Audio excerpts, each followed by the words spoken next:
Ma mère. Ma mère était originaire de Taourith Moussa ou Amar, à quelques kilomètres de Tizébel, mon village. Elle était issue d'une très bonne famille, les Etlarbi ou Saïd. Très jeune, elle fut mariée à un homme bien plus âgé, presque un vieillard. Il avait une fille plus âgée que ma mère. Ma mère ne s'était jamais plainte de cet homme, qu'il aimait à sa façon. Elle lui donna 2 fils, mes frères Mohand et la Amara. Cet homme avait un frère beaucoup plus jeune qui n'avait pas d'enfant. Celui-ci voulut établir un acte par lequel il léguait ses biens à sa femme. Avant qu'il ne l'eût fait, son aîné lui tendit une embuscade, et le lendemain on trouva le cadet mort, adossé à une meule de paille dans un endroit écarté, en dehors du village, appelé Sebala, où tous les villageois dressent leurs meules. On ne découvrit pas son meurtrier, et l'on classa l'affaire. Ma mère me raconta que dès ce jour son mari fut maudit. Il fut atteint d'une maladie terrible. Tout son corps fut couvert de cloques qui se remplissaient d'eau, et cette eau jaune coulait le long de ses jambes. L'année de sa mort, disait ma mère, il y eut une récolte miraculeuse. De mémoire d'homme, on n'avait jamais vu les figuiers si chargés de fruits, les treuils de grappes, ni les épis si beaux. Quand nous allions au champ, il disait, en soulevant les branches, « Regarde, femme, regarde tous les biens que Dieu nous donne. » Et moi de répondre doucement, « Maneder, si nous vivons. »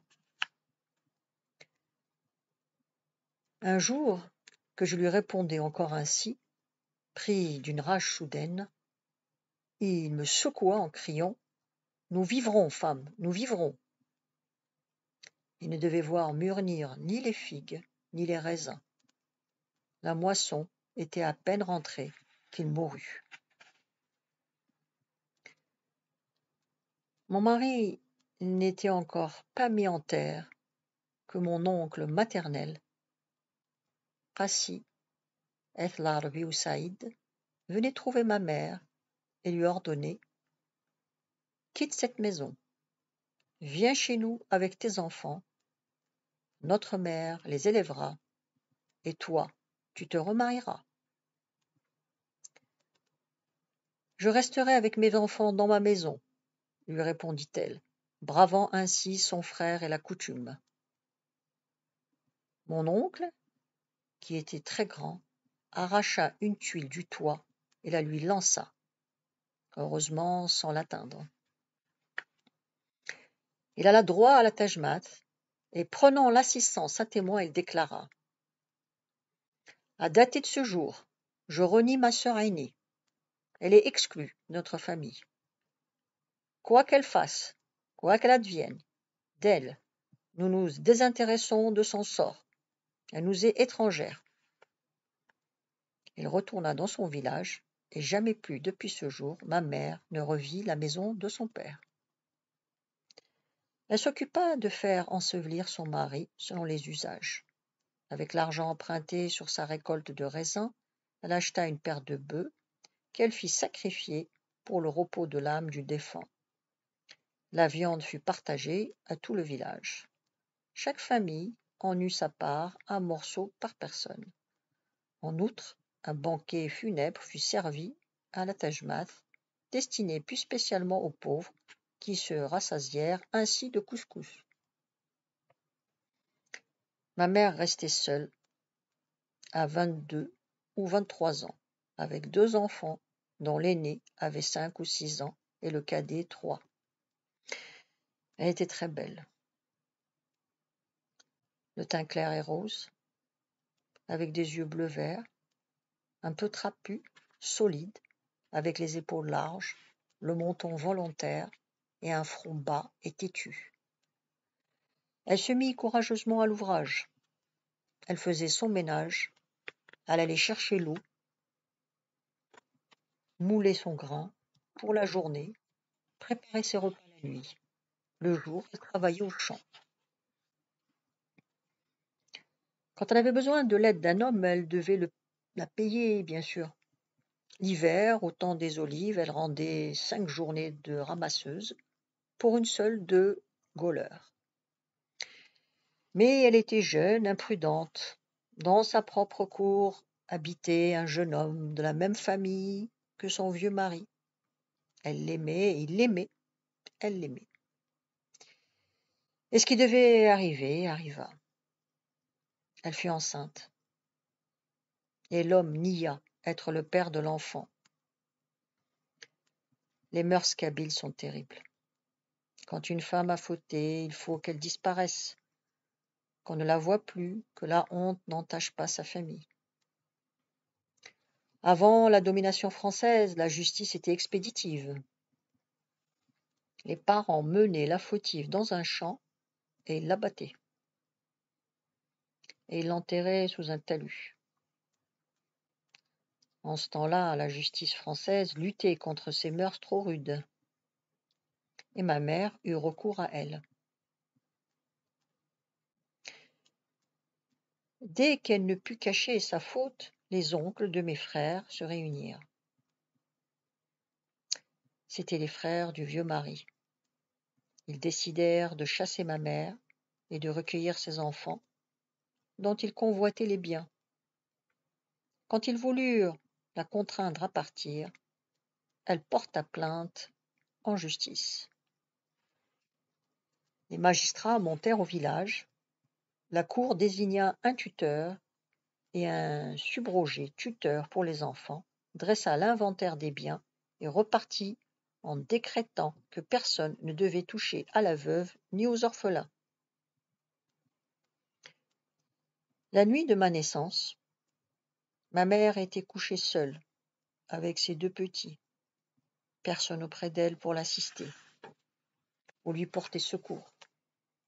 Elle se délivra seule et coupa le cordon ombilical avec ses dents. Une seule vieille vint le lendemain avec un peu de nourriture. Le 9e jour après ma naissance, ma mère me mit dans son giron contre sa poitrine, car il avait neigé. Elle prit ses enfants chacun d'une main et elle alla déposer une plainte contre mon père entre les mains du procureur de la République. Elle voulait que mon père me reconnaisse et me donne son nom. Lui refusait, car il était fiancé à une fille du village, d'une puissante famille, qui le menaçait de le tuer s'il abandonnait cette fille. Et il avait peur.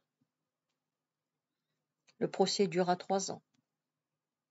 Pendant tout ce temps, ma mère, par le froid, comme par la chaleur, revint plaider et harceler les juges. Tous les témoins disaient que c'était bien mon père, car j'étais son vivant portrait.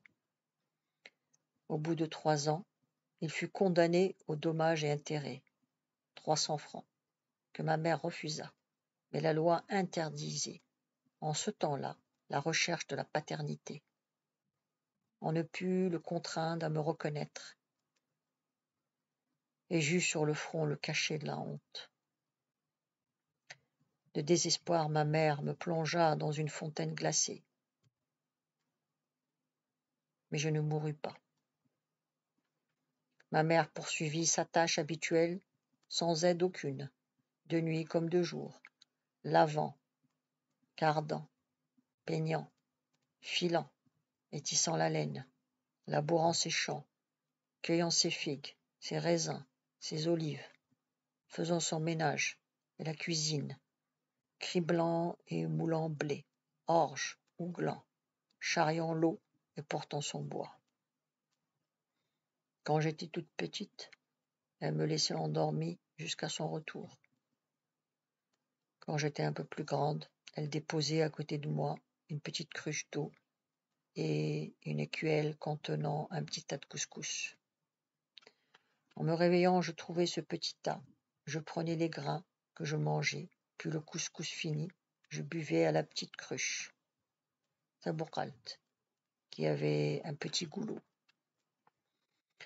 Je suçais l'eau et me rendormais jusqu'au retour de ma mère. Parfois, lorsqu'elle devait rentrer tard, une voisine charitable consentait à me garder un peu, mais c'était rare. Le monde est méchant, et c'est l'enfant de la faute qui devient le martyr de la société, surtout en Kabylie. Que de coups, que de bousculades, que de souffrances n'ai-je pas subi. Il arrivait, lorsque je sortais dans la rue, que je sois renversé et piétiné. La première image que j'ai devant les yeux est celle d'une journée d'été, d'un soleil de plomb, sur une route poudreuse et très en pente. Je vois un garçonnet d'une dizaine d'années chassant devant lui des bêtes, puis une enfant, presque un bébé, blanc et rose, les cheveux blonds et bouclés, qui court en criant « Da, da, da, da ». Mon grand frère, mon grand frère. Puis ce fut le silence.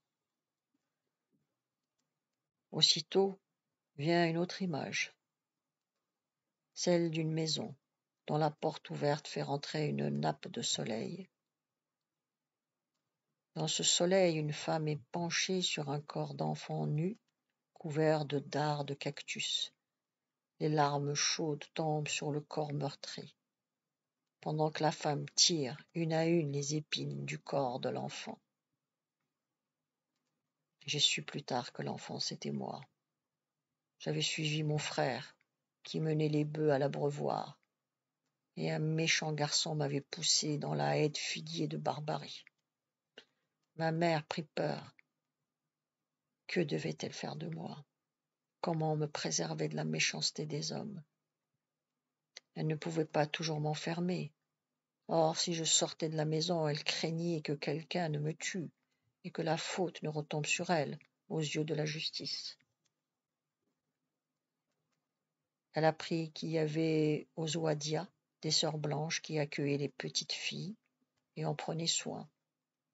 Elle pensa être tranquille sur mon compte en me confiant à ces religieuses. Personne ne me ferait plus de mal.